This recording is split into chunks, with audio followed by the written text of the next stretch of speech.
Hello friends, എല്ലാവർക്കും സ്വാഗതം പുതിയ വീഡിയോയിലേക്ക്. ഇന്ന് ഞാൻ വന്നിട്ടുള്ളത് ഈ ഒരു പൊരിഞ്ഞ വേനൽ ചൂടിൽ വളരെ പെട്ടെന്ന് തന്നെ ഉണ്ടാക്കിയെടുക്കാൻ പറ്റുന്ന നല്ലൊരു ജ്യൂസ് റെസിപ്പി ആയിട്ടാണ്. വളരെ വെറൈറ്റിയും ടേസ്റ്റിയും ആയിട്ടുള്ള വാട്ടർമെലൺ ജ്യൂസാണ് കേട്ടോ ഇന്നിവിടെ ഉണ്ടാക്കാൻ പോകുന്നത്. എന്നും പറയുന്ന പോലെ വീഡിയോ കണ്ടിട്ട് ഇഷ്ടപ്പെടുവാണെങ്കിൽ ലൈക്ക് ചെയ്യുക, ഷെയർ ചെയ്യുക, കമൻറ്റ് ചെയ്യുക, ചാനൽ സബ്സ്ക്രൈബ് ചെയ്യാനും മറക്കരുതേ. പിന്നെ ഫേസ്ബുക്കിലൂടെയാണ് വീഡിയോ കാണുന്നതെങ്കിൽ പേജ് ഫോളോ കൂടി ചെയ്യണേ. അപ്പോൾ നമുക്ക് നേരെ വീഡിയോയിലോട്ട് പോവാം. ജ്യൂസ് ഉണ്ടാക്കാൻ വേണ്ടിയിട്ട് ഞാനിവിടെ ഒരു വാട്ടർമെലൻ്റെ ഹാഫ് പോർഷനാണ് എടുത്തിട്ടുള്ളത്. ഞാനിതിൻ്റെ തൊലിയെല്ലാം കളഞ്ഞിട്ട് ചെറിയ കഷ്ണങ്ങളായിട്ടൊന്ന് മുറിച്ചെടുത്തിട്ടുണ്ട്. ഇനി ഇതൊന്ന് ഉടച്ചെടുക്കാം. നിങ്ങൾക്കിതുപോലെ ഒരു സ്മാഷർ ഉപയോഗിച്ചിട്ടോ അല്ലെങ്കിൽ ഒരു സ്പൂൺ ഉപയോഗിച്ചിട്ടോ ഉടച്ചെടുക്കാവുന്നതാണ്. ഇപ്പോൾ ഇതാ ഉടച്ചെടുത്തിട്ടുണ്ട്. ഇതിൽ വാട്ടർമെലൻ്റെ ചെറിയ ചെറിയ കഷ്ണങ്ങളൊക്കെ ഉണ്ടാവും, അത് കുഴപ്പമില്ല.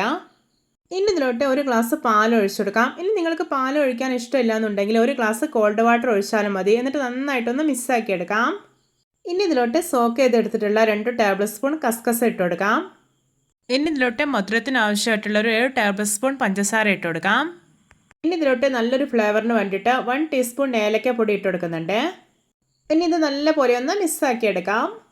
ഇത് നമ്മുടെ രുചികരമായിട്ടുള്ള ഹെൽത്തി ആയിട്ടുള്ള വാട്ടർമെലൺ ജ്യൂസ് റെഡി. നോക്കി കാണുമ്പോൾ തന്നെ കൊതി വരുന്നില്ലേ? നിങ്ങൾക്കിത് വേണമെങ്കിൽ തണുപ്പിച്ചും കഴിക്കാവുന്നതാണ്. അപ്പോൾ വാട്ടർമെലണൊക്കെ വാങ്ങുന്ന സമയത്ത് ഇതുപോലെ ഒന്ന് ഉണ്ടാക്കി നോക്കാൻ മറന്നു പോകരുത്. വളരെ കുറഞ്ഞ ഇൻഗ്രീഡിയൻസ് മാത്രം മതി ഇത് ഉണ്ടാക്കിയെടുക്കാനായിട്ട്. ഈ ഒരു പൊരിഞ്ഞ വേനൽ ചൂടിൽ നമ്മുടെ മനസ്സും ശരീരമൊക്കെ പെട്ടെന്ന് തന്നെ റീഫ്രഷ് ആയി കിട്ടാൻ വേണ്ടിയിട്ട് ഇതൊരു ഗ്ലാസ് മാത്രം കുടിച്ചാൽ മതി. അപ്പോൾ നമ്മൾ എത്ര സിമ്പിളായിട്ടാണല്ലേ ഈ ഒരു ഹെൽത്തി ആൻഡ് ടേസ്റ്റി ആയിട്ടുള്ള ജ്യൂസ് റെഡിയാക്കി എടുത്തിട്ടുള്ളത്. ഒരു 5 മിനിറ്റ് പോലും വേണ്ട. ഒരു തവണ നിങ്ങൾ ഈ ജ്യൂസിൻ്റെ രുചി അറിഞ്ഞാൽ പിന്നെ ഇടയ്ക്കിടയ്ക്ക് ഇതുപോലെ ഉണ്ടാക്കൂട്ടോ. അത്രയും സിമ്പിൾ ആൻഡ് ടേസ്റ്റി ആയിട്ടുള്ളൊരു ജ്യൂസാണിത്. അപ്പോൾ എല്ലാവർക്കും എൻ്റെ healthy and tasty watermelon juice recipe ഇഷ്ടപ്പെട്ടെന്ന് വിചാരിക്കുന്നു. ഇഷ്ടപ്പെട്ടാൽ സപ്പോർട്ട് ചെയ്യാൻ മറക്കരുത്. അപ്പോൾ ഇതുപോലെയുള്ള വെറൈറ്റി വീഡിയോകളായി നമുക്ക് വീണ്ടും കണ്ടുമുട്ടാം. Okay, bye bye.